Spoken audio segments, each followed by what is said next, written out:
नमस्कार. गोवा मराठी चित्रपट महोत्सवाच्या या खास कार्यक्रमामध्ये आपलं सर्वांचं स्वागत आहे. तर आज गोवा मराठी चित्रपट महोत्सवाचा तिसरा दिवस आहे. या 2 दिवस घडामोडीत काय काय घडलं ते आपण सगळ्यांना सांगतच चाललो आहोत. या 2 दिवसाच्या महोत्सवात अनेक चित्रपटांना राष्ट्रीय पुरस्कार मिळालेले आहेत, जसे की व्हेंटिलेटर, कंडिशन अप्लाइड, संचाची, चीवची, सौका, दशक्रिया अशा वेगवेगळ्या चित्रपटांचा आस्वाद गोवेकरांनी घेतलाच आहे. तसंच आपण अनेक मराठी सृष्टीतल्या सिने तारकांबद्दल बोललेलो आहेत, त्यांच्याबरोबर गप्पा गोष्टी पण केलेल्या आहेत. तर आज म्हणजेच तिसरा दिवस, शेवटचा दिवस. तर आज बघूया इकडे काय घडतं आहे, त्याच्यावर एक नजर टाकूया. माझ्यासोबत आहे दीप्तीजी, ज्या कंडिशन अप्लाइड ह्या फिल्मामधला एक बऱ्यापैकी अभिनेत्री आहे. तुम्हाला नमस्कार. मॅडमजी, मला सांगा की गोव्यात येऊन आज कसं वाटतंय? गोवेकरांबरोबर माझा सिनेमा मी शेअर करते पहिल्यांदा. आमचं रिलीजही झालं नाही, पण गोवेकरांकडे मला त्यांच्याकडून प्रतिसाद मिळतो आहे. सो मला खूप छान वाटतं आहे. हा सीझन पण खूप मस्त आहे, शांत आहे, पाऊस पडतो आहे आणि गोव्यामध्ये येतानाच एक रिलॅक्सेशन असतं. It's very welcoming. I could say Goa is very welcoming to every person from the earth. So मला खूप आवडलं. एकतर नारळासारखे गोडगोड असतात सगळे, इथे निवांत असतात आणि तरीही खूप उत्साहाने गोवा मराठी फिल्म फेस्टिवल सगळे अटेंड करत आहेत. आणि आत्ता मी चित्रपट दाखवला आणि सगळ्यांचे खूप छान रिॲक्शन्स आले. मी हा आशीर्वाद मानते. माझ्यासाठी माझी सुरुवात आहे आणि गोवेकरांनी जिथे इतक्या शांतादुर्गा, मंगेश ह्या मंदिरं इथे आहेत आणि त्यांचा सगळ्यांचा आशीर्वाद मला आहे आणि आमच्या चित्रपटाला आहे. मला खूप छान आणि पॉझिटिव्ह वाटतं. मॅडम, मला सांगा की सध्या गोवा मराठी महोत्सव हा 10व्या वर्षात पदार्पण करत आहे. त्यासाठी आपल्याला काय वाटतं? खूप अभिनंदन निर्माते की ज्यांनी हे सगळं थाट मांडलं आहे. यांना खूप धन्यवाद देऊ इच्छिते मी, कारण गोवेकरांपर्यंत खूप मराठी सिनेमे पोचत नाहीत अशी तक्रार पूर्वीपासून होती आणि तिथून त्यांनी गोवा मराठी फिल्म फेस्टिवलसाठी सुरुवात केली आणि जे चित्रपट इथे कदाचित येऊ शकत नाहीत ते इथे येतात. आम्ही सगळे येतो, तंत्रज्ञ येतात, दिग्दर्शक येतात आणि आम्हाला सगळ्यांना तुमची तुमचा प्रतिसाद कळतो. सो खूप छान इनिशिएटिव्ह आहे. 10वं वर्ष आहे. एक पल्ला पुढे गाठत जाऊ. छान छान चित्रपट आम्ही घेऊन येत जाऊ. 10 काय 100वा सुद्धा महोत्सव इथे होणार आहे आणि ही परंपरा चालत राहील. So I am very happy and I wish you all the best. आणि मी दरवर्षी नक्की पार्टिसिपेंट असेल. ती आमच्यासाठी भाग्याचीच गोष्ट असेल. मॅडम, मला सांगा की प्रत्येकाच्या आयुष्यात एखादा स्ट्रेंथ, आपण आत्मविश्वास असा एखादा माणूस किंवा एखादी वस्तू असेल, तसं आपल्या आयुष्यात एखादी स्ट्रेंथ की ज्यासाठी आपण आज इथवर पोचला आहात? सगळ्यात मोठी स्ट्रेंथ आणि वीकनेस दोन्ही आहे माझी आई. आणि आईच्या आजूबाजूला असलेली माझी सगळी नाती. साधारण माणूस खूप भावनिक असतो, लक्षात घे, आणि त्यांच्या आयुष्यामध्ये ज्या ज्या गोष्टी घडतात ह्या सगळ्या खूप भावनिक असतात आणि मनापासूनच्या असतात आणि त्याच्यातून माणूस घडतो. सो आईने खूप घडवलं आहे मला आणि ह्या फील्डनी किंवा ह्या समाजाने पण मला खूप खूप घडवलं आहे. सो मी त्या मानाने सगळे माझी स्ट्रेंथ आहेत, कारण लोकांच्या चुकातून, लोकांच्या स्ट्रगलमधून, लोकांच्या दुःखातून मी स्वतःला ओळखायला शिकले, माणसांना ओळखायला शिकले. माझ्या मते ही खूप मोठी स्ट्रेंथ मला आईच्या पोटातून आली आहे की मी लोकांबरोबर कनेक्ट करू शकते, त्यांच्या हृदयात जाऊन बघू शकते की त्यांना काय वाटतं. सो माझ्या मते तो प्रत्येक माणूस माझ्या आजूबाजूचा डायरेक्टली इनडायरेक्टली ज्यांनी मला खूप शिकवलं आहे, घडवलं आहे, ते माझी स्ट्रेंथ आहेत. पण ह्या सगळ्यामागे मला जन्मदात्री माझी आई खूप मोठं कारण आहे. खरंच बरोबर आहे. असं म्हणतात की सर्वार्था देव पावेल कसा, आई हे देवाचे रूप. मला वाटतं तुमच्याकडे बोलून मला खूपच आनंद झाला आहे आणि तुमच्या भवितव्यासाठी किंवा पुढच्या वाटचालीसाठी तुम्हाला ऑल द बेस्ट आणि तुम्हाला भेटून खूपच बरं वाटलं. आणि एखादा शेवटचा मेसेज आमच्या गोवेकरांसाठी? गोवेकर, तुम्ही इथे येता, चित्रपट बघता, छान कौतुक करता, मला आशीर्वाद मिळतात. तुम्ही असेच मराठी चित्रपटांना खूप प्रतिसाद देत राहा, कारण इंग्रजी सिनेमे आणि इतर भाषांमधले सिनेमेसुद्धा आपण प्रचंड पैसे घालवून पाहत असतो, पण आपल्याच मराठी मातीतली आपली संस्कृती जपणारी किंवा आपल्या इथलं टॅलेंटसाठी आपण पैसे खर्च करत नाही कदाचित. तर तुमच्याकडून एक इन्स्पिरेशन आहे की हे फेस्टिवल्स होत असतात आणि तुम्ही गर्दी करता, याचा अर्थ मराठी सिनेमा सगळ्यांना पाहायची खूप आवड आहे पण पोहोचू शकत नाही आहे. माझ्या एजच्या लोकांना किंवा यंगस्टर्सना मी हा निरोप देईन की हॉलिवूडमध्ये जितकी ताकद आहे त्याहूनही मराठी मातीतली ताकद त्याहून खूप 10 पटीने मोठी आहे. आपण सगळ्यांनी मिळून त्याला मोठं करूया.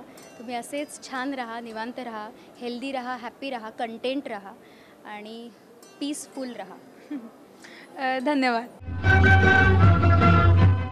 आता आपल्यासोबत आहेत असे अनुभवी कलाकार ज्यांनी मराठी चित्रपटसृष्टीत आपले नाव कमावले आहे. सर, आपलं स्वागत. मला सांगा, आज गोवा मराठी चित्रपट महोत्सव 10व्या वर्षात पदार्पण करत आहे, त्याबद्दल आपलं म्हणणं. गोवा महोत्सव 10व्या वर्षात पदार्पण करतोय, पण समहाऊ मी पहिल्याच वर्षी इथे आलेलो आहे. पहिल्यांदाच मला फार आनंद होतो आहे, कारण माझ्या 3 फिल्म्स यावेळेला गोवा महोत्सवात सादर होत आहेत. कंडिशन्स अप्लाय संचारचं प्रीमियरच होतो आहे आणि दशक्रिया, ज्याला नॅशनल अवॉर्ड मिळाला यावर्षी.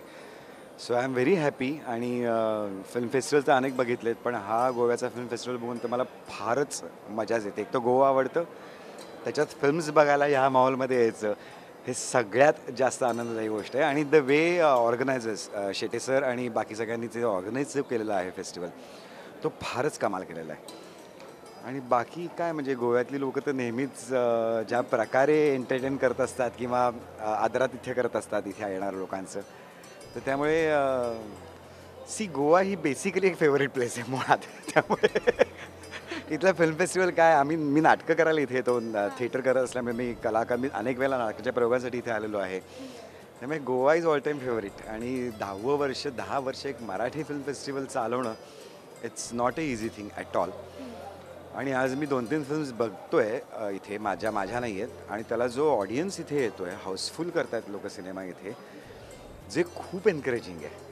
कारण आत्ता एक मराठी सिनेमा हाऊसफुल आणि कलाकारांसारख्या थिएटरमध्ये बघणं हे एवढं आनंददायी आहे ना, ज्याची खूप मजा येते. सर, आणखी एक प्रश्न. यंदाच्या वर्षी कृतज्ञता पुरस्कार सचिनजी पिळगावकर यांना मिळालेला आहे, त्याबद्दल आपली प्रतिक्रिया. मी खूप छोटा आहे गं त्याबद्दल प्रतिक्रिया द्यायला, कारण सचिनजी हे एवढं एक महान व्यक्तिमत्व आहे आमच्या इंडस्ट्रीमधलं की केवढं काम केलं, म्हणजे ही बाउंड्रीज नाही आहेत त्यांना. काल त्यांचा एक उल्लेख करायचा राहिला इथल्या त्यांच्या वैशिष्ट्यांमधला. त्यांची उर्दूवर इतकी प्रचंड कमांड आहे. उर्दू शेरोशायरी, उर्दू गझल्स, उर्दू भाषेचा त्यांचा खूप अभ्यास आहे. आणि ते अस्खलितपणे जे काय शेर सादर करतात ते अमेझिंग असतं, म्हणजे बघण्यासारखं. जो उल्लेख राहून गेला काल त्यांच्याबद्दल सांगायचा म्हणून मी आज तो सांगतोय. बाकी तर सगळं म्हणजे वाव. आणि ह्या वयात सुद्धा त्यांनी स्वतःला जे एक तरुण ठेवलेलं आहे ना, काय एनर्जी आहे त्या माणसाकडे, कमाल आहे. म्हणजे भाई, बरं, एका बाजूला ही खरं तर लोकांनाही माहिती आहे, आम्हालाही माहिती असते, एक पोकळ दुनिया असते खरं तर ही सगळी फिल्मची काय म्हणा, सेल्युलॉइडची. पण त्याच्यातही एक एवढ्या उमेदीने इतकी वर्ष इतक्या उत्साहाने आज एखाद्या लहान मुलासारखे ते नाचतात बिचतात स्टेजवर, दॅट इज अमेझिंग. जिंदा दिल माणूस फारच. मित्र हो, सर्वांनाच चित्रपटामध्ये हिरो आवडतो किंवा कधी कधी हिरोईन आवडते, पण मला तर असं वाटतं की जर मला कोणी विचारलं तर मराठी सृष्टीमध्ये विलनचं काम करणारा कोण जर माणूस असेल आणि त्याच्यावर गोवेकर म्हणा फिदा असेल, तर आमच्यामध्ये आहे कलाकारजी. तुमचं स्वागत आहे. मला सांगा, अशी काय हो जादू करून टाकता की सगळे लोक एकदा तुमच्या प्रेमात पडतात?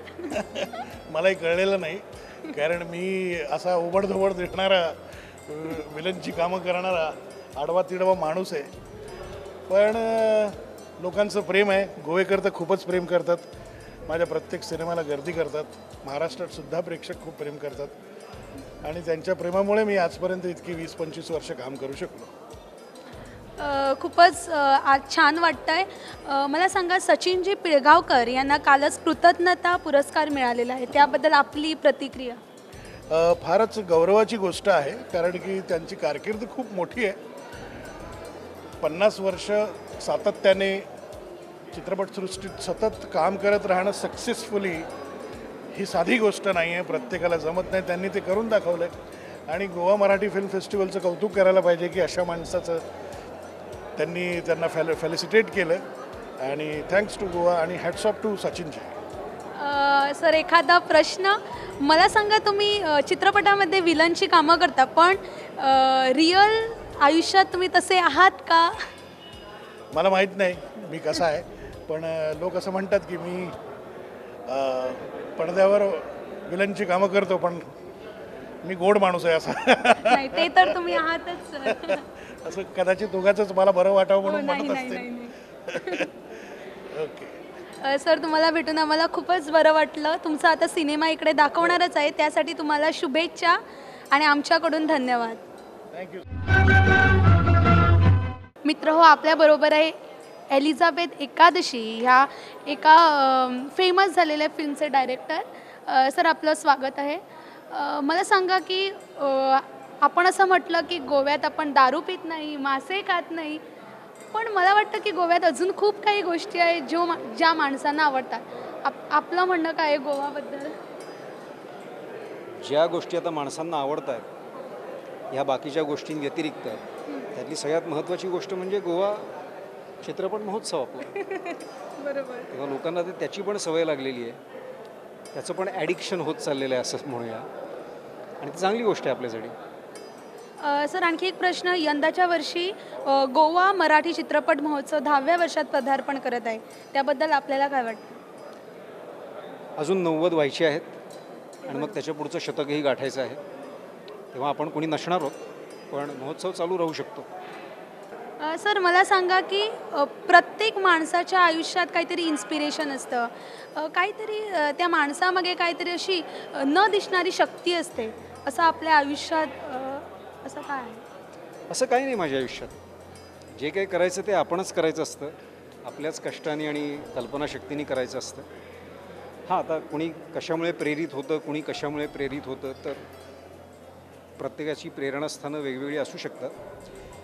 मला वाटतं की माझ्या बाबतीत एक गोष्ट प्रेरणास्थानी आहे, ती म्हणजे मला माझे चित्रपट कधीच आवडत नाहीत. तेव्हा माझे चित्रपट, माझा पुढचा चित्रपट माझ्या मागच्या इतका वाईट असू नये म्हणजे याची मी अजून काय करता येईल याचा. म्हणजे एखादा कलाकार असून सुद्धा विद्यार्थ्याची प्रवृत्ती आपल्यामध्ये आहे, ती खरंच थोर गोष्ट आहे आपल्यामध्ये. मला एक सांगा, अजूनपर्यंत आवडलेला एखादा मराठी चित्रपट? मला खूप आहे. मला उदाहरणार्थ 1932 सालचा अमृत मंथन, ही शांतारामांचा, त्यांचेच कुंकू आणि माणूस,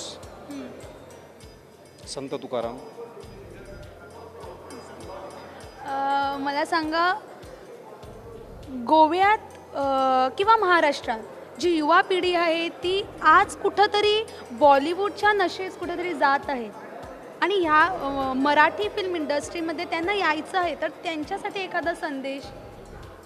संदेश असं काही नाही. बघा, कुठल्याही भाषेतला चित्रपट वाईट नसतो. कुठल्याही भाषेत काम करावं, आपण काम कसे करतो, तो चित्रपट कसा बनलेला आहे त्याच्यावरच सगळं अवलंबून आहे. केवळ तो बॉलिवूडचा आहे किंवा मसाला कमर्शियल फिल्म आहे म्हणून ती वाईट आहे ऑटोमॅटिकली असं नाही. तर ती देखील चांगली असू शकते फिल्म, आणि केवळ आपण गंभीर विषयावर काहीतरी करतोय म्हणून आपला चित्रपट चांगला असंही समजण्याचं कारण नाही. त्यामुळे चित्रपट हा चित्रपट स्वतंत्रपणे त्याच्या पायावर उभा असणारा चित्रपट पाहिजे. 10th मराठी फिल्म फेस्टिवल, आणि इकडे भरपूर सारे स्टार्स आलेले आहेत आणि माझ्याबरोबर ज्यांच्याशी मी आता बोलणार आहेत, माझे आयडल आणि ज्यांच्याकडून आम्ही भरपूर काय शिकण्याचा प्रयत्न करतो आहे. हॉलिडे, संदूक ह्या चित्रपटाने आम्ही त्यांना बघितलं, बॉलिवूड इंडस्ट्रीमध्ये बघितलं आहे. येस, राघवन सर आमच्याबरोबर. Sumit Raghavan sir, welcome to Marathi film festival. Thank you so much. Thank you. 10th year आहे सर, आणि कसं वाटतं आपल्याला, कारण 10th इयर एका मोठ्या ह्याच्यावर सेलिब्रेट होत आहे, खूप चांगले चित्रपट इकडे दाखवता येतात, काय वाटतं सर? इकडचे 10वं वर्ष आहे, पण माझे पहिलंच वर्ष आहे. मला खरंच खूपच आनंद होतो आज इकडे येऊन. ज्या पद्धतीने इकडे ज्या दर्जाचे चित्रपट तुम्हाला इकडे बघायला मिळतात. म्हणजे ही आमच्यासाठीच नाही तर गोवेकरांसाठी सुद्धा खूप मोठी पर्वणी आहे. आणि हा उपक्रम जो आहे तो खरंच कौतुकास्पद आहे. गेली 10 वर्ष हा उपक्रम राबवत आहेत आणि कालचा आम्ही ओपनिंग सेरेमनी बघितला. ॲब्सल्युटली म्हणजे डोळ्याची पारणं फिटवणारा होता आणि माझ्यासाठी डबल बोनांचा आहे की माझ्या बायकोचाही चित्रपट फेस्टिवलमध्ये दाखवत आहेत मुरांबा. तर त्यामुळे येस खूप मजा आहे. बरोबर सर. गेल्या काही वर्षात आम्ही बघतोय मराठी फिल्म्स जे आहेत त्यांचं एक वेगळं इस्टॅब्लिशमेंट झालेलं आहे. कारण पूर्ण भारतात आणि 100 crore सुद्धा एंट्री झालेली आहे गेल्या वर्षी. सो मराठी फिल्म किंवा रिजनल मी बोलतोय त्या दृष्टिकोनाने आपण कसं काय बघताय? आपल्याकडचे चित्रपट हे स्टार ड्रिवन चित्रपट नसतात की आपल्याकडे अमिताभ बच्चन नाही किंवा शाहरुख खान नाही किंवा सलमान खान नाही आहे. आपल्याकडचे चित्रपट हे स्क्रिप्ट ड्रिवन आहेत, कंटेंट ड्रिवन चित्रपट आहेत. संहिता आपल्याकडचे सुपरस्टार असते. तर हेच तुम्ही आत्तापर्यंतच्या सगळ्या सक्सेसफुल चित्रपटांमध्ये हे तुम्ही बघितलंच असेल. तर म्हणजे उदाहरण द्यायचं झालं तर पुन्हा एकदा मुरंबाचंच मी उदाहरण देईन की इतकी साधी सोपी छोटीशी कथा आहे, पण ज्या पद्धतीने त्याला ट्रीट केलं गेलेलं आहे, ज्या पद्धतीने परफॉर्मन्सेस त्या चौघांनी दिलेले आहेत ते वाखाणण्याजोगेच आहेत. किंवा चिवची चौका किंवा आत्ताचे जे 2-3 चित्रपट आम्ही बघणार आहोत ते पण. तर त्यामुळे 100 कोटी हा आकडा हा काही मला फारसा इम्प्रेस करत नाही. ऑफकोर्स धंदा करावाच मराठी चित्रपटांनी आणि त्यासाठी तुमची आणि आमची मिळूनच आपली साथ मिळाली तरच मराठी चित्रपट पुढे जाईल. मी मॅडमला सुद्धा मी विचारलं तुमचा मुरंबा हा चित्रपट आणि भरपूर लोक बोलतात ह्या चित्रपटाबद्दल. कारण गोव्यातले जे प्रेक्षक आहे असं म्हणतात की त्यांना माहीत आहे काय टेस्ट आहे ते माहीत असतात. लोक तोंडावरती बरं नाही तर बरं नाही, चांगलं आहे तर उलट येऊन सांगतात चांगलं आहे. कसं वाटतं आपल्याला? मला खूप छान वाटलं कारण पहिल्यांदाच असं होतं म्हणजे गोव्याचा ऑडियन्स काय आहे हे आम्ही नाटकाच्या निमित्ताने नेहमी बघितलं आहे. पण चित्रपटाचा प्रेक्षक आता इतका बदलला आहे गोव्याला आणि इतका सुजाण प्रेक्षक आहे. आणि कसं होतं की ह्या लोकांनी इतकी वाट बघितलेली असते त्या चित्रपटांची. आम्हाला कसं आहे आम्ही इतकं गृहीत धरलं आहे ना की म्हणजे टी व्हीवरती दिसतातच आम्हाला चित्रपट, आम्ही बाहेर जायची तसदी पण घेत नाही.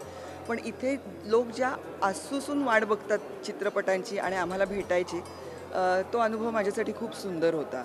बरोबर. आता तुम्ही दोघं एकत्र आहात सर. भरपूरदा गोव्यात लोक येतात हॉलिडे आणि फॅमिली बरोबर येतात. तुम्ही चित्रपट मोजायला आले, तुम्हाला फॅमिली बरोबर हॉलिडेजला यायला बरं वाटतं की चित्रपटवाले किंवा काम करायला? मी खरं सांगू का, गोवा हॉलिडेपेक्षा इट इज फॅमिली टाईम.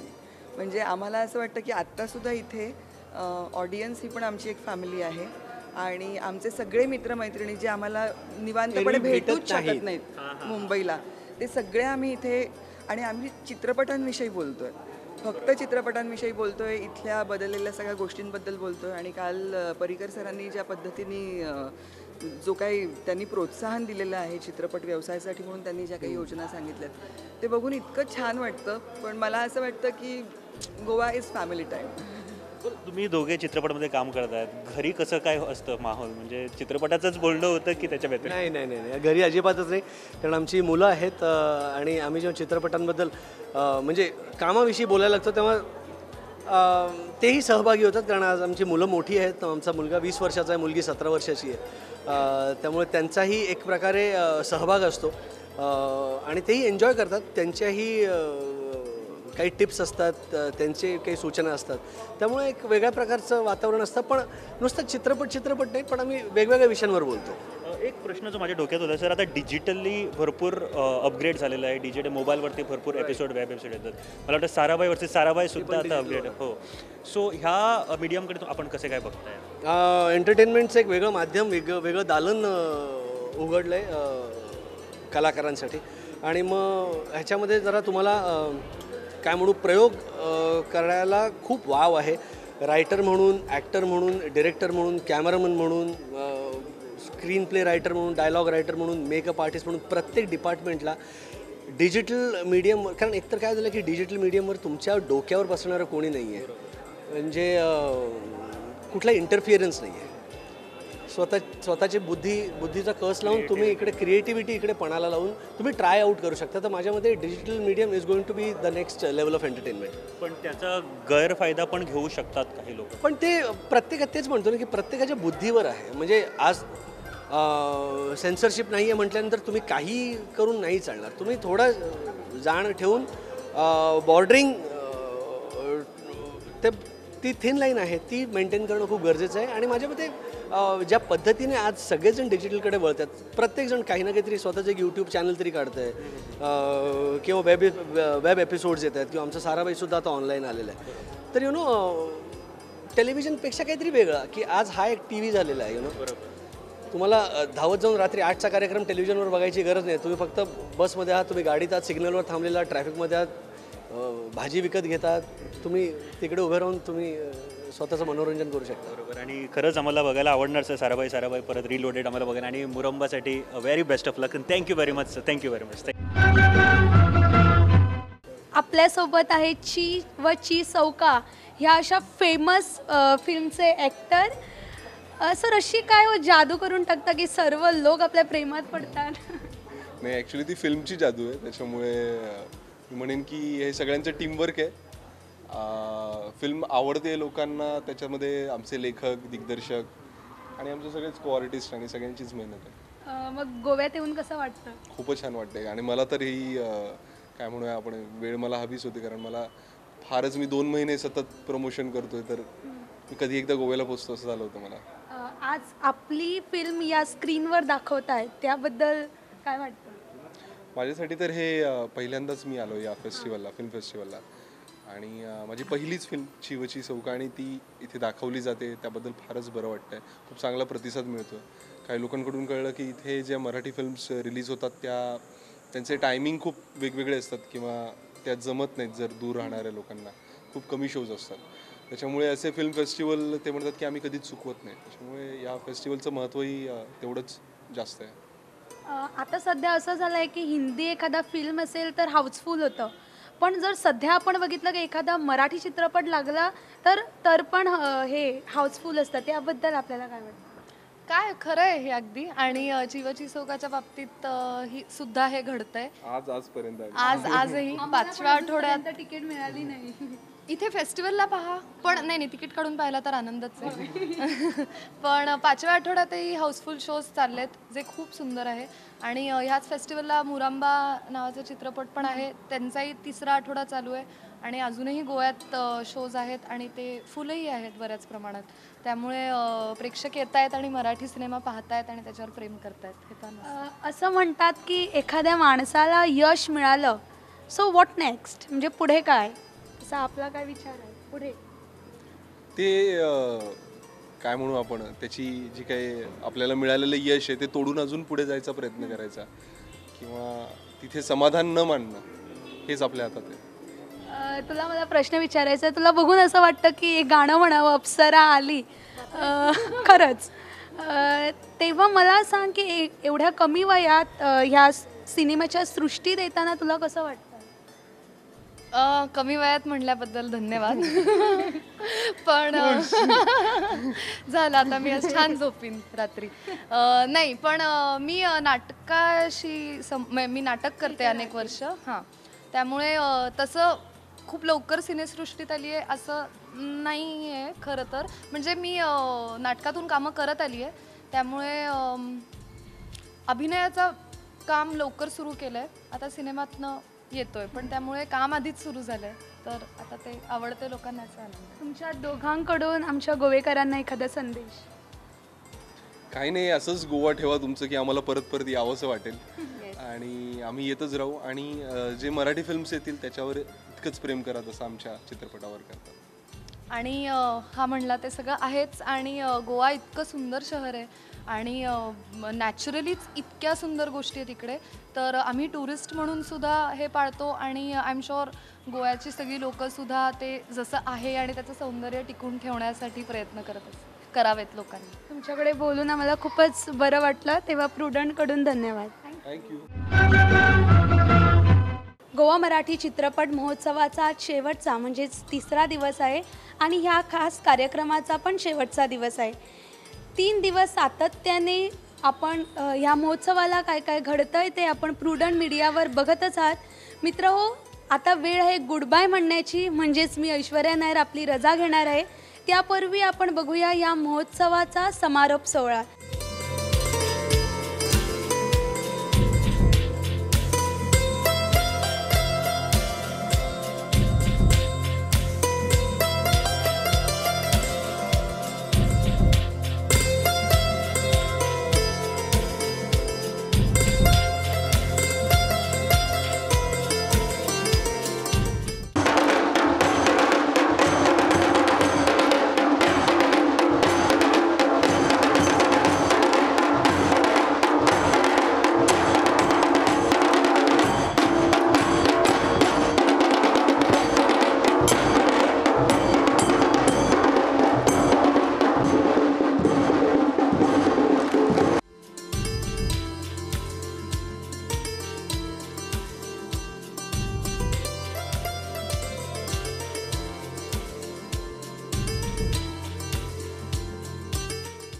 कासव या फिल्मबद्दल तुमची प्रतिक्रिया बघून मला खूप I am feeling very supported, कारण का ती फिल्म आम्ही सगळ्यांनी खूप प्रेमाने केली होती आणि अत्यंत महत्त्वाच्या विषयावर होती.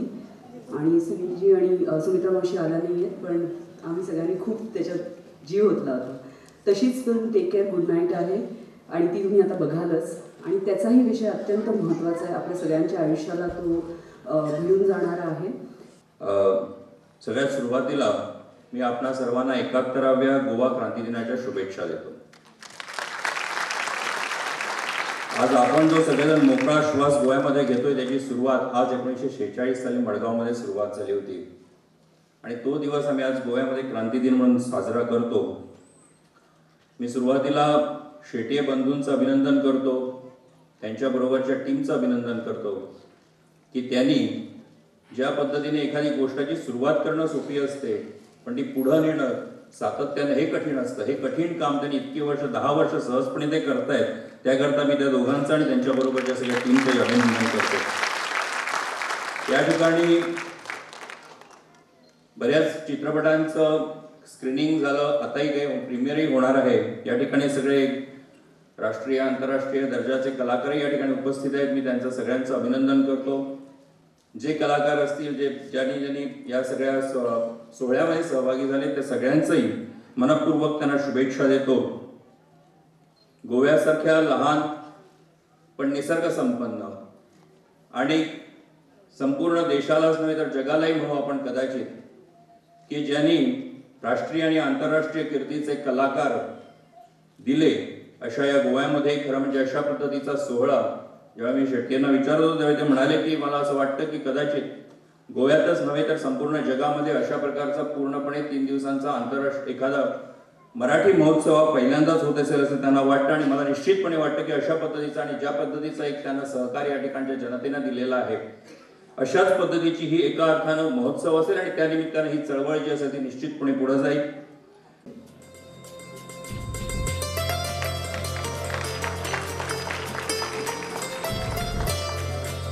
आमच्यातर्फे श्री नरेंद्र सावयकर यांना स्मृतिचिन्ह